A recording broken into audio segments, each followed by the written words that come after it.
Bye!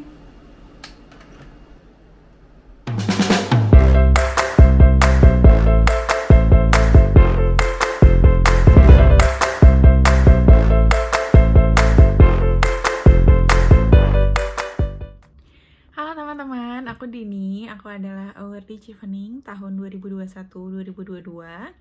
Nah, hari ini aku akan ceritain gimana pengalaman aku berangkat dari Indonesia ke UK untuk memulai kuliah aku di University of Nottingham. Tonton videonya ya. Salah satu syarat wajib perjalanan ke luar negeri adalah harus melampirkan hasil tes PCR yang negatif. Jadi, sebelum berangkat, aku tes PCR dulu di Bu Mame, supaya hasilnya bisa dikirim via WA, dan aku nggak perlu repot balik lagi ke Bu Mame untuk ngambil hasilnya. Baru setelah itu, kita jalan ke bandara.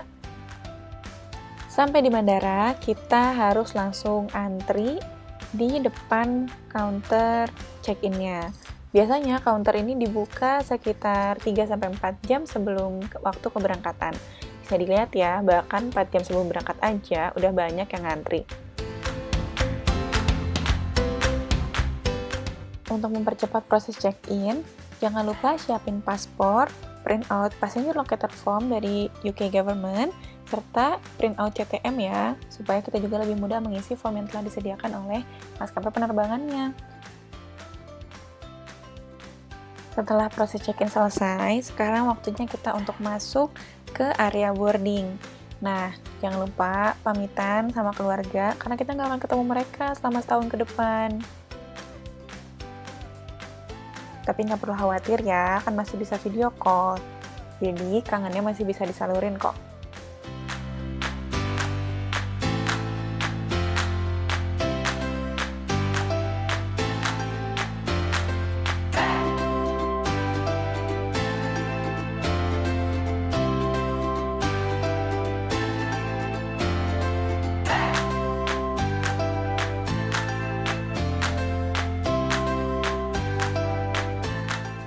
Karena masih masa pandemi, jadi kita naik ke pesawatnya itu harus antri, ada gilirannya.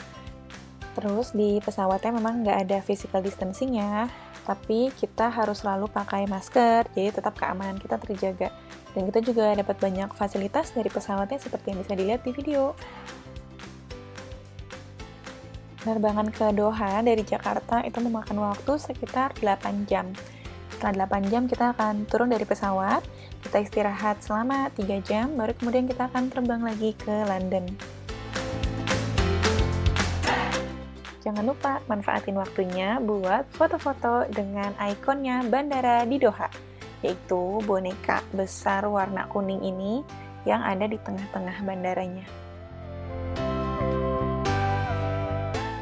Nah, karena waktu berangkat dari Jakarta tadi aku belum sempat sholat maghrib, jadi aku sholat maghribnya dijamak dengan Isya di Qatar. Kalau teman-teman capek, teman-teman juga bisa pakai waktu ini buat istirahat di musholanya. Meskipun nggak disarankan untuk tidur ya, karena nanti takutnya kebablasan terus ketinggalan pesawat.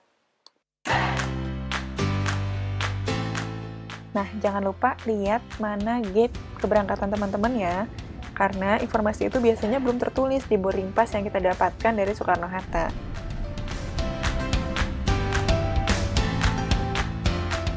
Nah, ini adalah salah satu makanan yang aku dapat selama penerbangan dari Doha ke London. Makanannya enak dan halal ya guys. Terus selain dapat makanan, kita juga bisa nonton beragam in-flight entertainment yang disediakan secara gratis, jadi 7 jam nggak kerasa banget kok. Setelah menempuh perjalanan selama kurang lebih 15 jam di atas udara, total dari Jakarta ke Doha dan Doha ke Heathrow, akhirnya kelihatan juga Londonnya. Akhirnya kita sampai juga di London. Tapi perjalanan belum berakhir ya guys. Habis ini kita masih harus jalan ke Terminal 4 yang akan menyediakan bus bagi kita untuk kita karantina di hotel-hotel yang sudah ditentukan. Kita juga bisa naik kereta kalau kita nggak mau jalan kaki, tapi kita juga harus antri ya.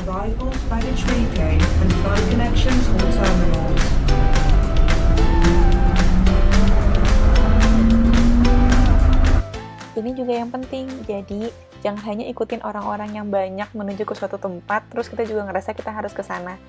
Nggak semua orang itu harus karantina, jadi pastikan betul-betul bahwa kita mengambil arah yang benar ya. Habis dari sini kita ke imigrasi ya guys, baru habis itu kita akan ambil bagasi. Sebelum ambil bagasi itu, kita bakal ngelewatin pos di mana kita menyerahkan quarantine booking kita untuk diubah menjadi manage quarantine slip yang nantinya bakal kita kasih ke bis biar kita diantar ke hotel tujuan. Kalau udah dari sana, kita akan ngambil bagasi. Tapi nunggu bagasi ini agak lama ya guys, karena harus dipindahin dari Terminal 5, tempat kita turun dari Qatar Airways tadi, ke Terminal 4.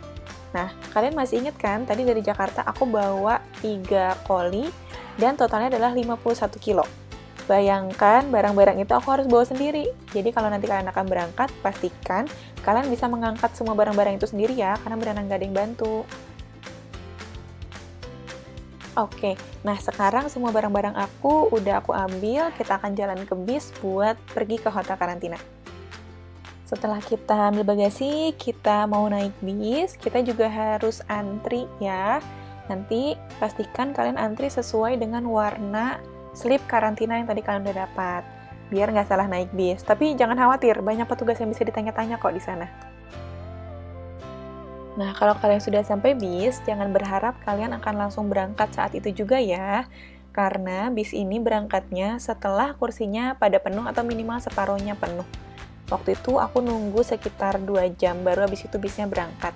Dan ini adalah pemandangan kota London dari Heathrow menuju ke Stansted, tempat aku karantina. Sampai di hotel, nanti kalian akan diminta untuk mengisi beberapa formulir yang akan digunakan sebagai data bagi pihak hotel untuk menginput kita ke sistem di NHS untuk memastikan bahwa karantina kita betul-betul dilakukan. Nanti kita juga bakal ditanya apa preferensi makanan yang kita suka, apakah kita ada alergi, ada penyakit, atau kondisi apapun yang harus diketahui oleh pihak hotel untuk memastikan bahwa karantin kita nyaman dan aman selama 10 hari ke depan.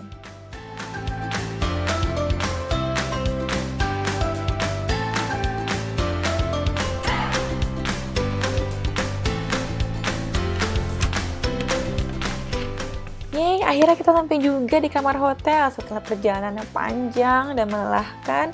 Akhirnya kita bisa istirahat di kamar yang nyaman dengan tempat tidur yang lega dan juga kamar yang luas. Nah, itu tadi perjalanan aku dari Jakarta sampai ke London. Setelah 10 hari karantina, aku akan melanjutkan perjalanan ke Nottingham untuk memulai kuliah tatap muka. Kalau kalian suka sama videonya, jangan lupa klik like, kasih komen, dan subscribe di channelnya karena masih banyak lagi video selama aku berkuliah di UK yang bakal ditampilkan di channel ini. Terima kasih sudah menonton. Sampai jumpa.